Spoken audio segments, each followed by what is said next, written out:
the National Endowment for the Humanities, bringing you the stories that define us.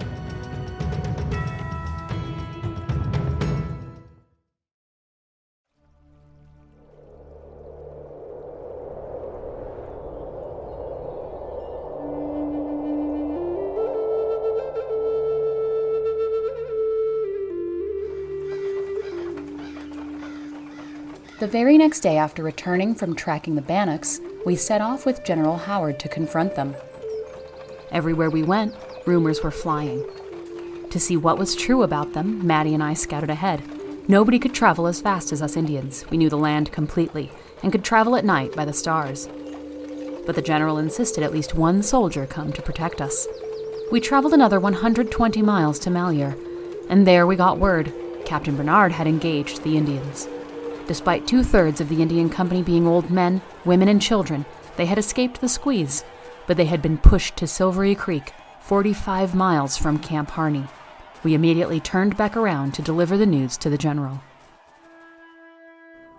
General Howard's scouts reported Indians within 15 miles. He asked me what I thought about it, and I told him there was no way there were any within 100 miles. When we got to the location, though, everyone saw men on the ridge.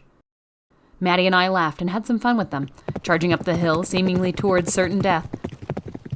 But we knew it was just rocks piled up at the crest of the hill.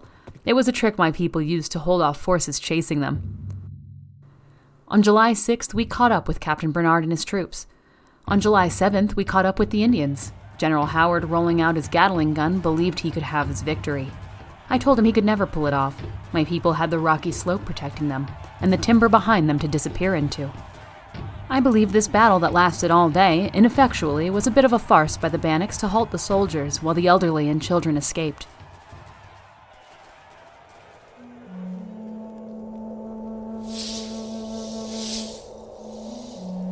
The army pursued the tribes for weeks and across much land. Sarah had seen many terrible things that summer.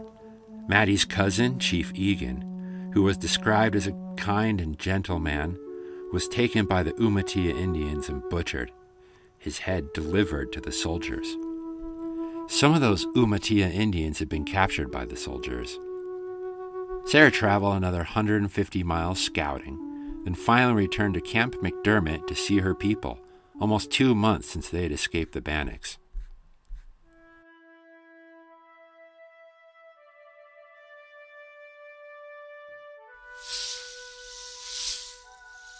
We had a meeting with the chiefs. My father praised me as a hero.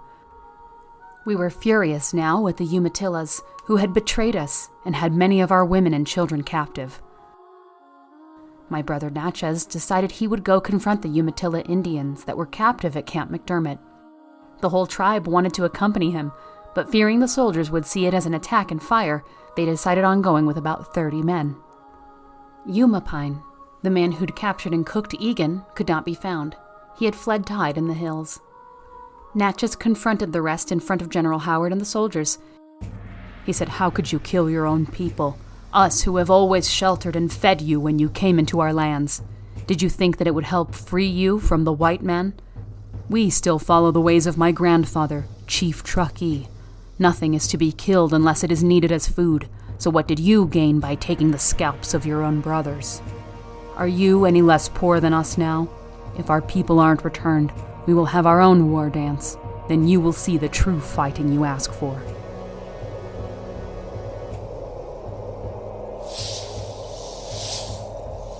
Sarah traveled on various missions. Oiz, who was the leader of the rebellion after the death of Buffalo Horn, surrendered on the 12th of August, and Sarah headed back to Camp Harney, where many of her people were. Sarah describes things there as okay until October. She'd had an ominous dream, then was woken and called to a meeting that she knew would be disastrous. She was told all Paiutes were to return to the Malheur agency, where Mr. Reinhardt was still the agent.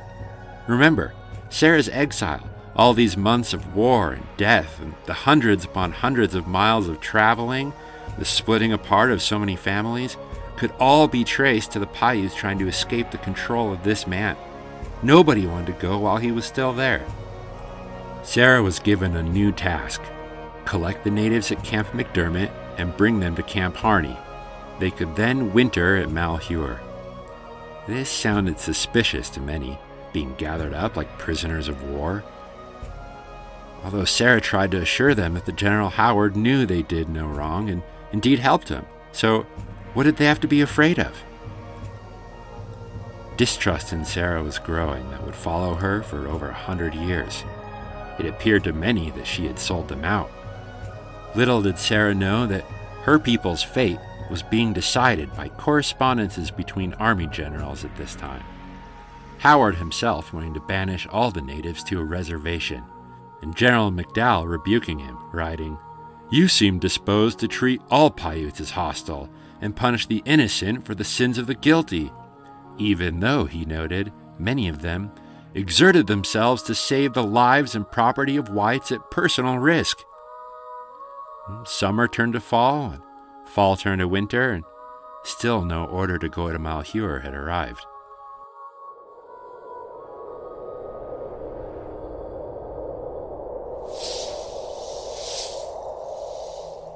It was just before Christmas when I was told that my people whom we'd been collecting, mainly the women and children along with the Bannocks, were all being sent to Yakima Reservation. Evicted by force to a foreign land across the fearful mountains in the middle of a harsh winter along with the hostile Bannocks, whom we had never joined in war. We were promised to be given our home back and left alone if my people returned. That's why I traveled hundreds of miles spreading this message with my own mouth, but it was a lie after all. We had 1 week. I asked the commander what this president of his could be thinking to sentence so many people to die who had done no harm. Was he man or beast? I had never seen a president. What was he made of? Wood or rock? For I could not see how he could be a human being. Many women and children died on the road. We could do nothing but leave them, as the ground was all frozen and we had to march on anyhow. Soldiers were there to force us. 2 women gave birth during the travel. Both babies died in the cold and were buried in the snow. 1 mother survived. My poor little sister-in-law, Maddie, who did all of that scouting with me during the war for the U.S. government, was dying as well. My people would not speak to me anymore, thinking I sold them into this. We finally got to Yakima in Washington to be turned over to a Father Wilbur and his so-called civilized Indians, who took us up to Fort Simcoe. They didn't take us because they loved us or because they were Christians. No, they were just like all civilized people. They came to take us because they were to be paid for it. We were put in cattle sheds where many more of us froze and died. My dear Maddie died on May 29th. My people continued to be put to work making wheat they weren't allowed to eat and made to pay for clothes they weren't given. After all this time, I was finally able to take off to try to raise money to go to Washington, D.C.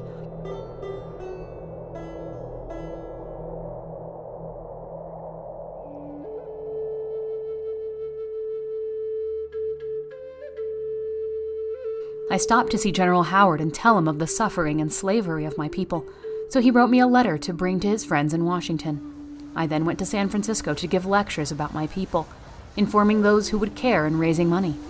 My brother Natchez had heard from Reinhardt, who was offering to pay him for any Indians he could bring to Malheur Agency. Yes, he was still getting paid to be an agent of an empty agency. But now that I was giving lectures, eyes were being turned on his scam. A horse cost twice as much as he was hoping my brother would sell his own tribe into starvation and forced labor for. I was traveling east to lecture, and the papers had reported so.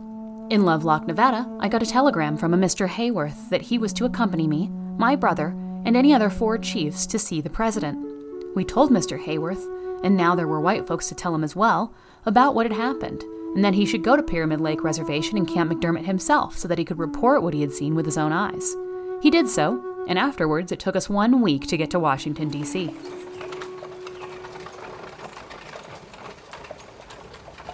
I was vaccinated as they were afraid I would catch smallpox and die as so many of my people had, and then taken to see the Secretary of the Interior, Mr. Carl Schultz. He listened well. He hadn't even known the difference between the Bannocks and my people. He told us to come back the next day. Reporters were outside asking, "Sarah, where are you lecturing?" but Mr. Hayworth ran them off and accompanied me everywhere. On the second day, my brother spoke. He said, "I only ask for what you don't even value, to be reunited with our families who are kept at Yakima Reservation and treated worse than cattle, and that we should be allowed to live at our home and have the Agent Reinhardt removed." We were promised enough canvas for 1,000 tents, and we finally met the president. It was very short. He asked, "Did you get what you need?"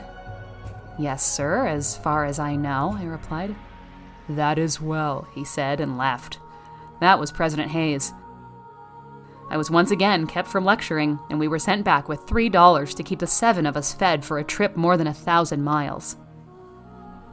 I still have with me the letter from Secretary Schultz, entitling every Paiute man who did not fight with the Bannocks to 160 acres at Malheur, and for anyone at Yakima to be allowed to leave. Those who wished to stay would not be disturbed, and nobody was to be compelled to go to Malheur against their will. This order was said to be sent ahead immediately to Yakima. I got to Lovelock and told the stories of this great news. We awaited the canvas for tents and the supplies, neither of which came. I wrote to ask for food, and the reply said to go to Malheur. We had nothing to do but laugh at the thought of my people, who were already starving, traveling 300 miles through waist-deep snow, for it was winter again. Nobody was ready to do anything anyways until our people were freed from Yakima. As soon as spring came and we could make the journey, my sister and I went to Yakima alone. Father Wilbur was there when I arrived. He read the letter quickly and got very angry. After denying that he ever heard from Washington, he said, "They can't go. They are too valuable as workers." Valuable, he says. He then adds, "I can pay you $50 now and get you a wage as my interpreter if you don't show the contents of this letter to anyone." What kind of holy man expects me to sell my brothers and sisters? Of course, I'd also already been his interpreter and wasn't paid. He owed me that $50 already, and so much more. I said nothing. His next offer was to lock me in chains, so I left his company and put Yakima behind me after explaining the letter to everyone and telling them to leave. What else could I do now? I told everyone I could about what was done to my people. People listened, and newspapers called me a hero. I traveled thousands of miles. I helped the Americans. I spoke out against the Americans, and even met the big chief of all America and got his promise. Yet here we are. My father says, "When the white men make these promises, that they do mean it, but their memories are short, and as soon as it's not a bother for them anymore, they forget."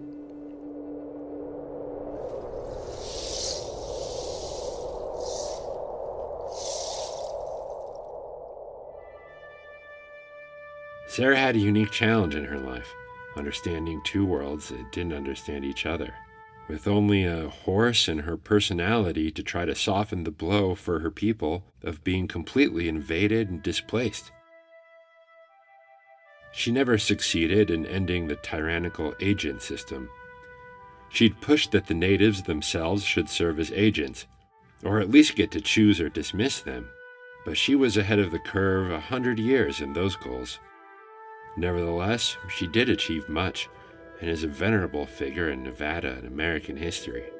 She is honored in the National Statuary Hall collection in the U.S. Capitol